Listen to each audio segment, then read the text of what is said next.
Environmentalists pushing back against the state as a controversial new pipeline is moving closer to reality. We'll hear from an environmental advocate on the harm this pipeline could cause.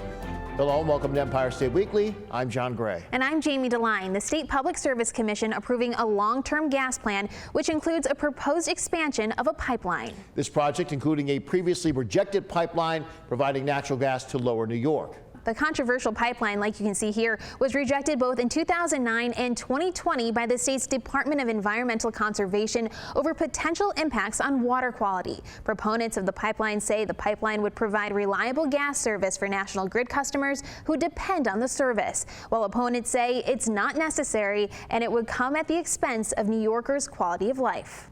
Permitted and constructed, would provide needed reliability benefits to National Grid's downstate gas system to ensure National Grid can provide safe, adequate, and reliable gas service to its customers who depend on that service for basic necessities of heat and hot water. Joining us now to give additional insight on the recent pushes surrounding renewable energy is Laura Schindel. She's the New York State Director for Food and Water Watch. Laura, thank you so much for joining us. Thank you so much for having me.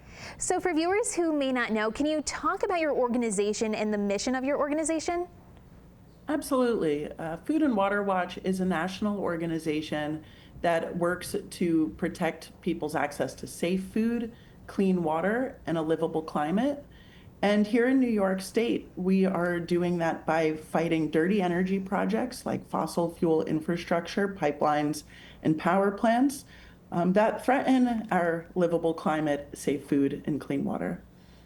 Now, the PSC, the Public Service Commission, recently approved a long-term gas plan for National Grid. Can you talk a little bit about that, and what would this mean when it comes to pipelines here in New York State?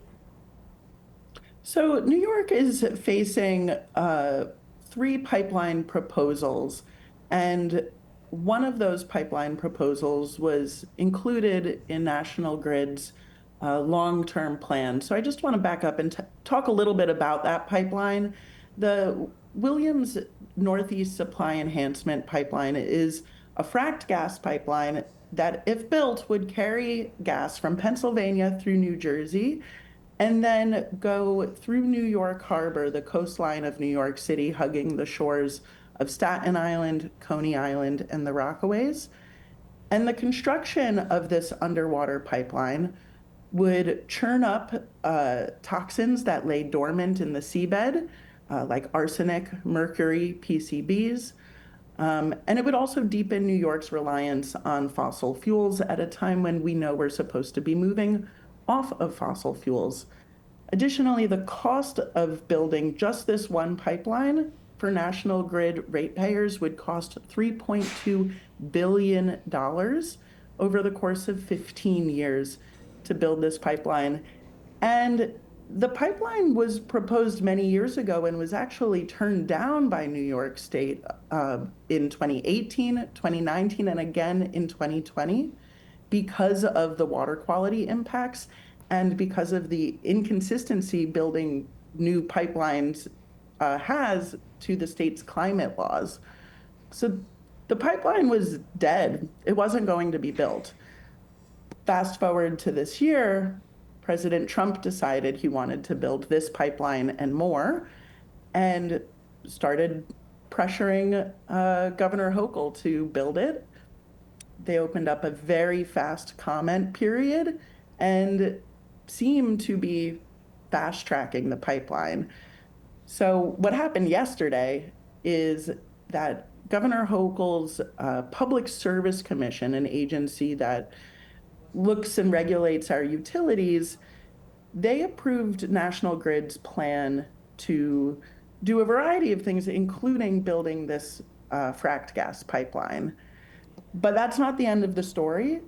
The pipeline would still need water quality permits from Governor Hochul's Department of Environmental Conservation.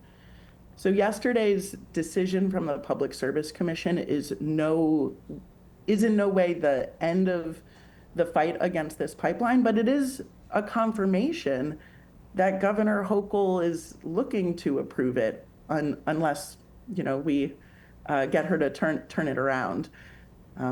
So that's the context here. Now, National Grid says this will, if the pipeline does go into effect, that it will be more reliable for service in the New York City area. What are your thoughts on that? And I know they also said that this could save up to $6 billion for New Yorkers. I know you touched on it a little bit, but can you explain your stance? Yeah, the reason National Grid has to do this long-term planning proceeding that happened at the Public Service Commission yesterday is actually as a consequence for them lying about the need for this pipeline when it was first proposed. Back in 2019, National Grid said, hey, we really need this pipeline, otherwise we won't have gas.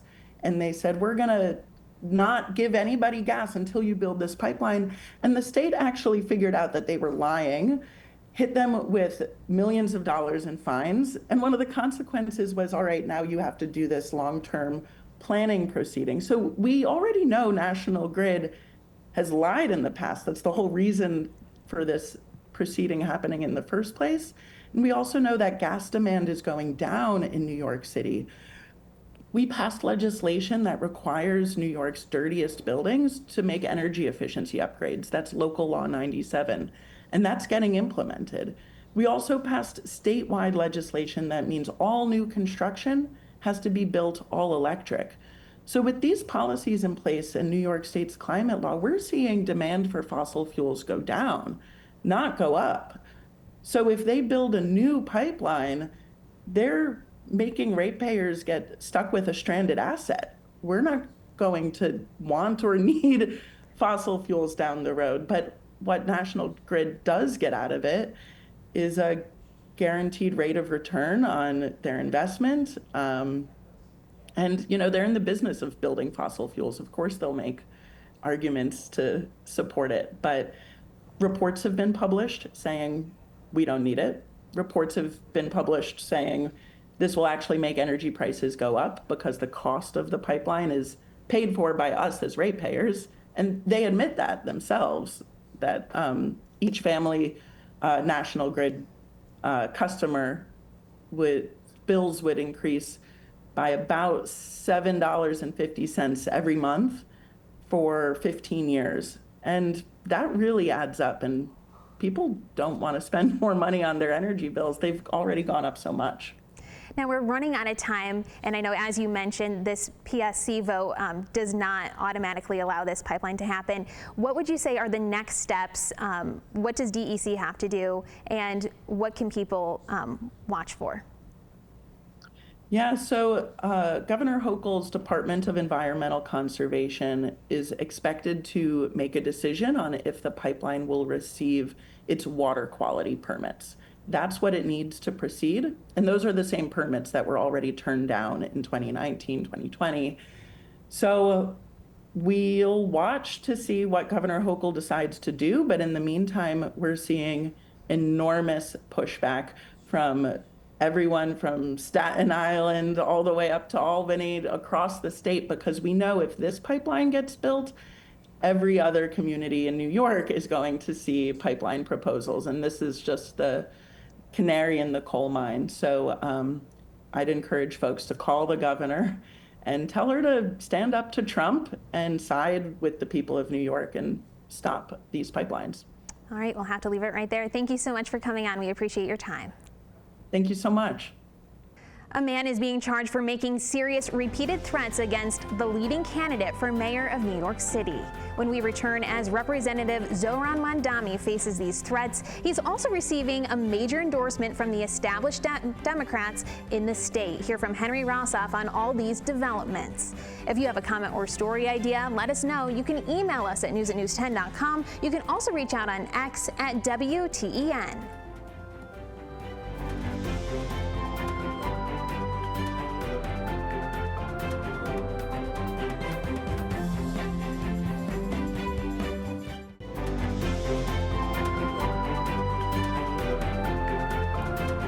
Welcome back to Empire State Weekly. The New York City mayor's race continuing to see developments as the current frontrunner, Zohran Mamdani, secures a big endorsement from Assembly Speaker Carl Heastie. Here's reporter Henry Rossoff with Pix 11 to explain the impact this could have.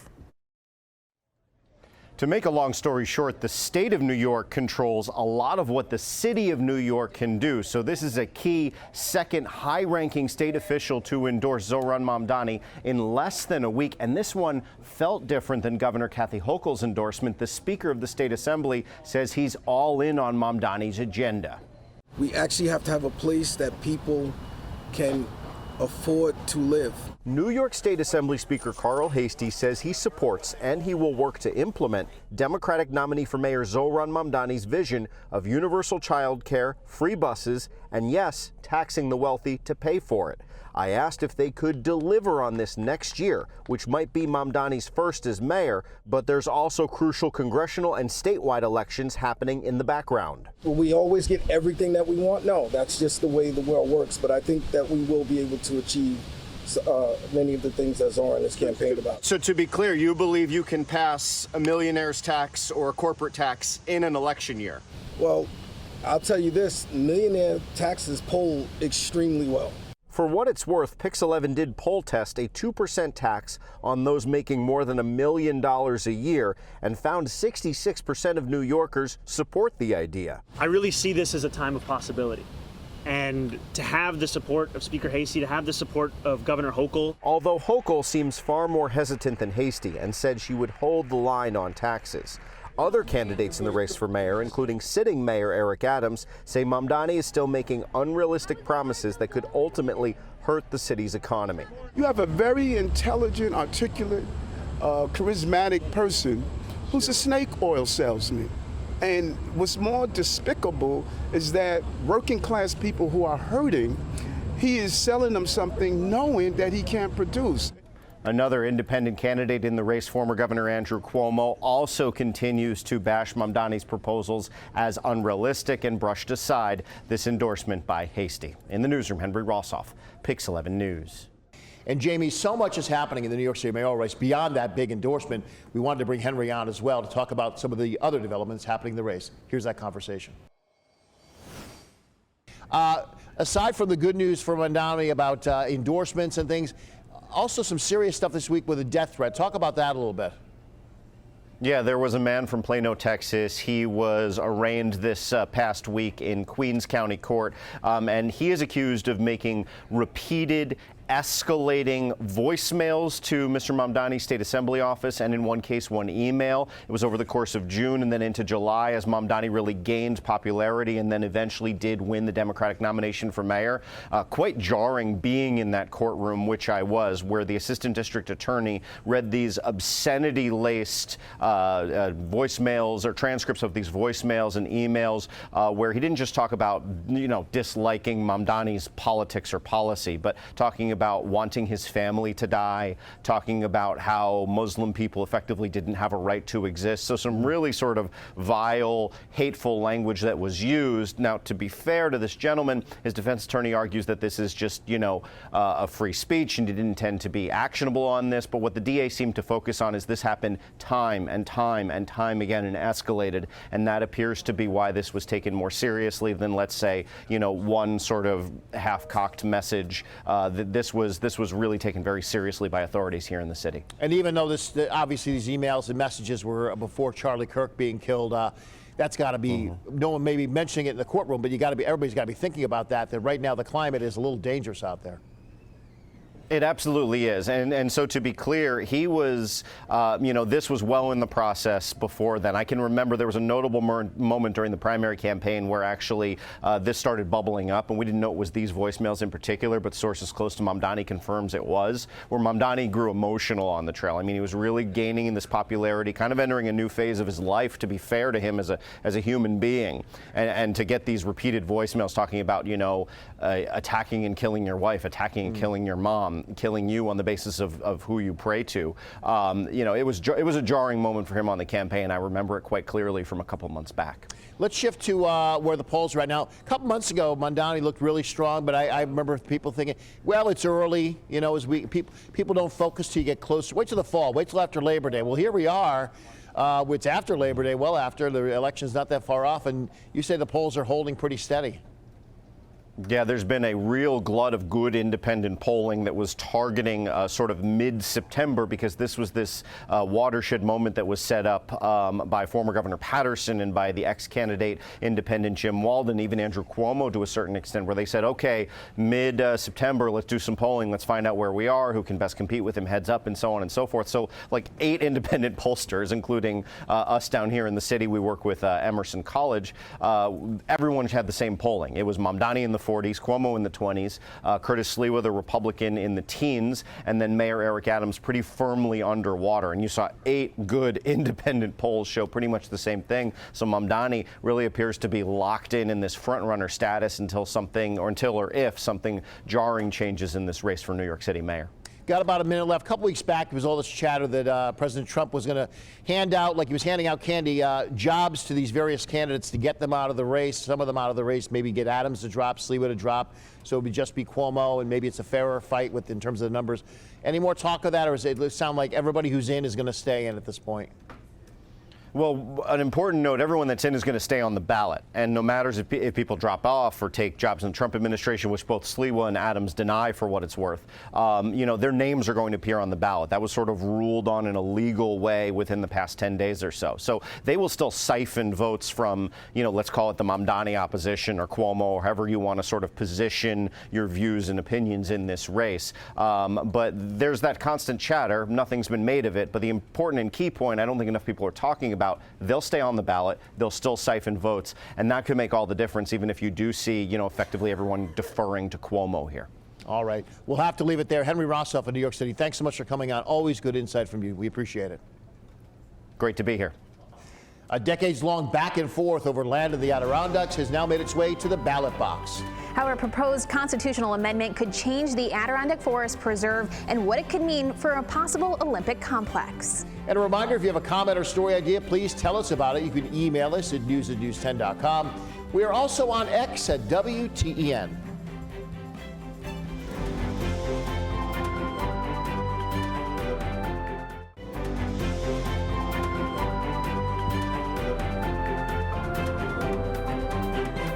This November, New York voters will have a final say on a proposal of whether or not to amend the state's constitution to allow an upstate Olympic sports complex to expand. I take a look at the history of the complex and what it can mean for the Adirondack Park's protected land.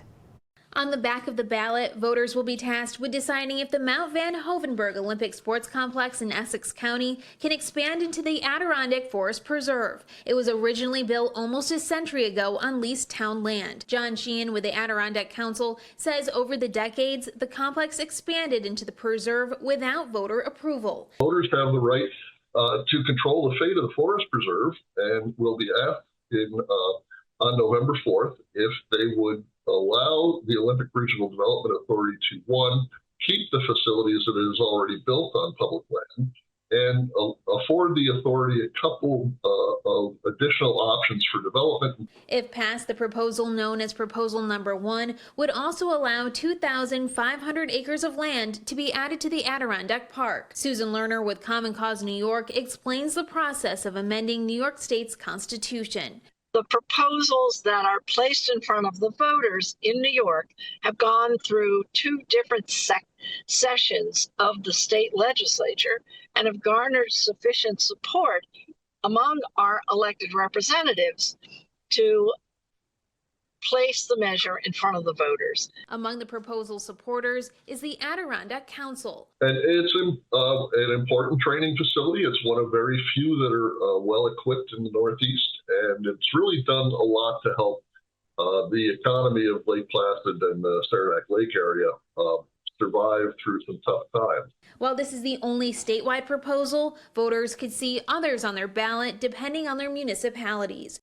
As the push continues to protect children from addictive features on social media, Attorney General Letitia James releasing new rules to add on to the existing restrictions. James recommending sites require age verification to access their feeds and stronger parental controls. Lawmakers say these laws are an effort now to protect the youngest among us. The algorithm is not our friend. The algorithm is not your child's friend. The algorithm is not just a cute way to serve you fun videos. The algorithm is like a heat-seeking missile that is designed to know everything about you, expose your vulnerabilities, expose your weaknesses, feed you content that keeps you hooked on it intentionally, as if you were a gambler stuck at a slot machine. If you want to offer your feedback on the new regulations, you can send an email right to the State Attorney General's office. Stick around. Back with a look at the week ahead in just a bit. If you have a comment or story idea, let us know. You can email us at news@news10.com. You can also reach out on X at WTEN.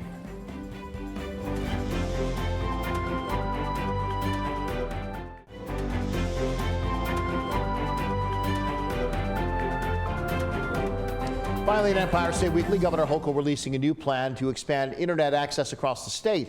State looking to bring some broadband internet into areas without reliable connection. The Hochul administration taking these steps as a part of a broader Connect All program. The new initiative will invest over $600 million and will use a mix of fiber optic wires as well as satellite technology in order to get service to these locations. The public can comment on a draft of this plan until the end of the month. We'll be sure to keep an eye on it and bring you the latest as it develops. For now, from all of us here at Empire State Weekly, I'm John Gray. And I'm Jamie DeLine. We'll see you next week. And don't forget, you can watch this show all over New York State, wherever you're waking up. Here's a full schedule of Empire State Weekly on 10 TV stations across the great state of New York.